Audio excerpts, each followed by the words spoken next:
ஹிஸ்ட்ரோசால்ஃபிங்கோகிராம் பற்றின ஒரு ரீல்ஸ் பார்த்துருப்பீங்க. அதோட டீட்டெயில் வீடியோ தான் நம்ம இப்போ பார்க்க போகிறோம். I'm doctor Jhansi, IVF consultant.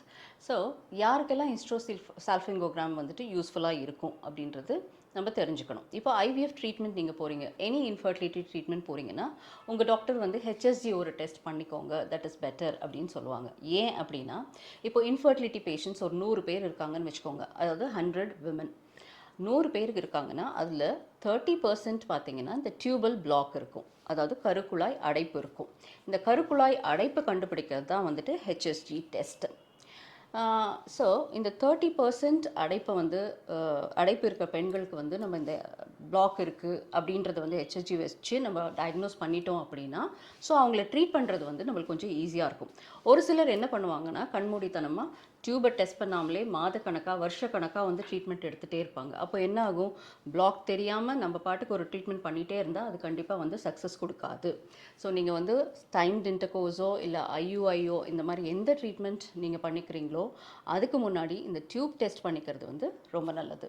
So இப்போ ஹெச்எஸ்ஜி பற்றி பார்ப்போம். ஹெச்எஸ்ஜி வந்து யாருக்கு பண்ணக்கூடாது அப்படின்னு பார்த்தீங்கன்னா, இந்த டை வந்து யூஸ் பண்ணுவாங்க ஹெச்எஸ்ஜி ப்ரொசீஜர் அப்போது. ஸோ அந்த dye allergy, iodine dye, so இந்த டை அலர்ஜி இருக்கவங்க பண்ணிக்கக்கூடாது. அதே மாதிரி அக்யூட் இன்ஃபெக்ஷன்ஸ் ஏதாவது தொற்று நோய்கள் வந்து உங்களுக்கு இருக்குது அப்படின்னா அவங்களும் வந்து பண்ணக்கூடாது. அதே மாதிரி பீரியட்ஸ் உங்களுக்கு வந்து தள்ளி போயிருக்கு, ப்ரெக்னென்சி இருக்க சான்சஸ் இருக்குது அப்படின்னா அதை நீங்கள் கன்ஃபார்ம் பண்ணிட்டு தான் வந்து ஹெச்எஸ்ஜி பண்ணணும். ஸோ நீங்கள் இந்த மாதிரி இருக்கவங்க ஹெச்எஸ்ஜி பண்ணிக்காதீங்க.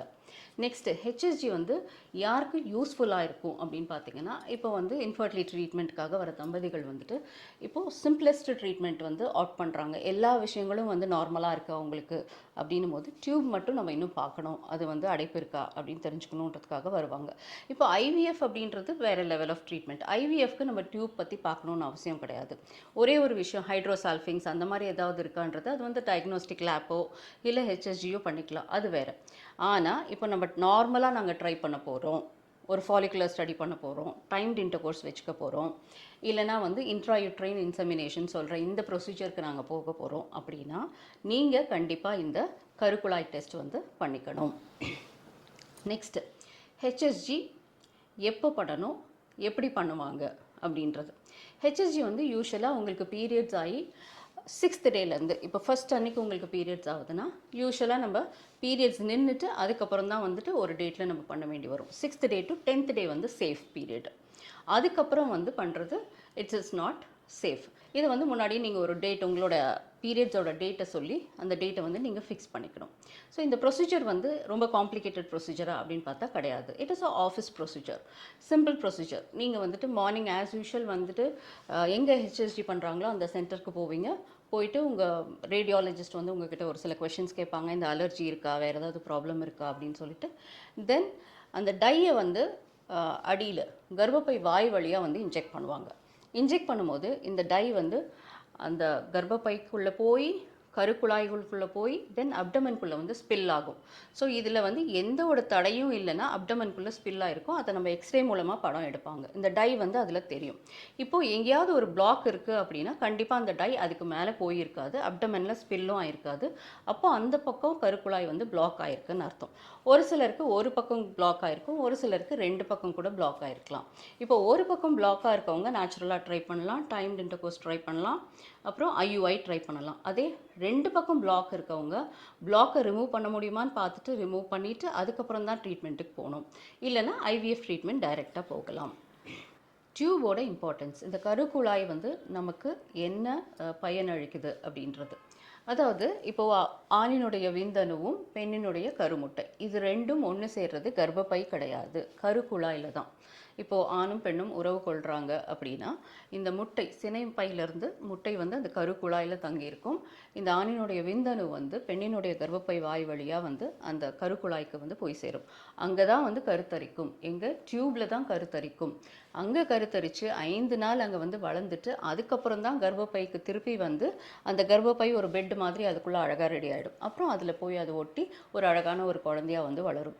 ஸோ இந்த ஆணினுடைய விந்தணுவும் பெண்ணினுடைய கருமுட்டையும் ரெண்டும் ஒன்று சேர்றது பார்த்திங்கன்னா கருக்குழாய் தான். ஸோ இந்த டியூபோட பேட்டன்சி பார்க்காம நம்ம ட்ரீட்மெண்ட் எடுக்கிறது அந்த அளவுக்கு நம்மளுக்கு பெனிஃபிஷியலாக இருக்காது. ஸோ ஹெச்எஸ்ஜி பண்ணி பார்த்துக்கிறது நல்லது.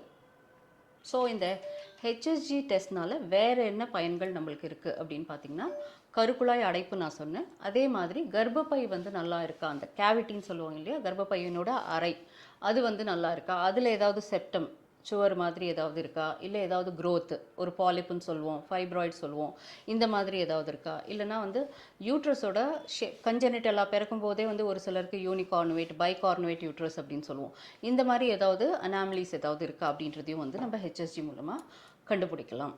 இன்னொரு யூஸ் என்னன்னு பார்த்தீங்கன்னா, இப்போ ஒரு சிலர் வந்து இந்த ஐயுஐ ட்ரீட்மெண்ட் டைம்டு இன்டர்கோர்ஸ் போயிட்டு இருக்கும்போது இந்த ஹெச்எஸ்ஜி பண்ணும்போது என்ன ஆகும், ஒரு சின்ன ஃபிலிம்சி அதிஷன்ஸ், ஒரு சின்ன ஒரு அடைப்பு ஏதாவது அந்த குழாய்க்குள்ளே இருந்ததுன்னா அது இந்த ப்ரொசீஜர் பண்ணும்போது நீங்கிறதுக்கும் வாய்ப்புகள் இருக்குது.